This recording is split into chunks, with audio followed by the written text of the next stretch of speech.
Il y avait deux choses en fait.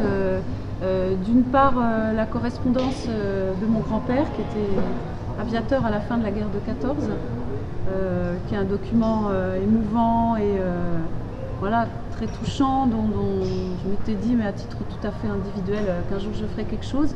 Et puis surtout, la rencontre avec Franck, Bruno et Catherine, d'une part l'envie de travailler ensemble, de faire se rencontrer nos univers, et puis le thème de l'aviation qui touchait beaucoup Franck, Catherine, voilà, pour des raisons personnelles.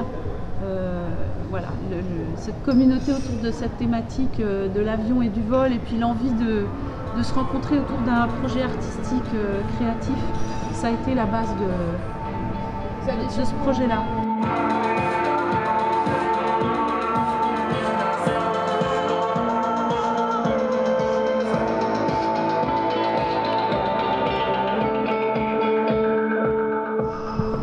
C'était l'idée que dans ce lieu, il y a l'accent qui est beaucoup mis sur la création.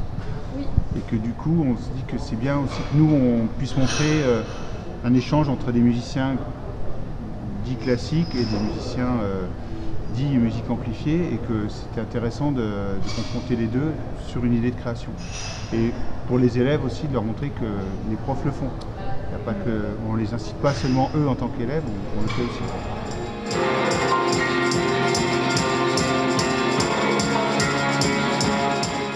On a commencé par passer beaucoup de temps à improviser, sans se donner forcément d'objectifs tout de suite d'écriture. C'était l'occasion de faire beaucoup de labos aussi, c'est-à-dire d'essayer des choses, de se donner le temps de partir de page blanche et de voir ce qui se passe. C'est une expérience intéressante parce qu'on n'est pas des mêmes univers, et c'est intéressant de qu'est-ce qu'on peut faire ensemble.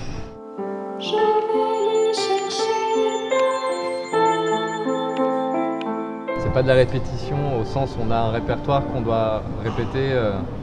En fait, c'est un peu ce que disait Bruno, c'est empirique en fait. Là, chaque jour de la semaine, on modifie un peu le contenu. Donc, après le concert, on aurait une semaine supplémentaire. On reprendrait sûrement plein de choses.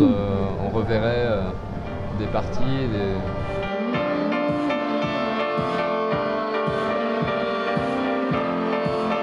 C'était vraiment en se disant, en racontant cette histoire, qu'est-ce qu'on entend à ce moment-là. Donc si on entend du piano, on entend du piano. Si on entend un bruit, on entend un bruit. Et on n'a pas raisonné en termes de proportion. On ne s'est pas dit, on fait 50-50 entre classique et musique électronique. On s'est juste dit, ces deux univers, il faut qu'on les confronte.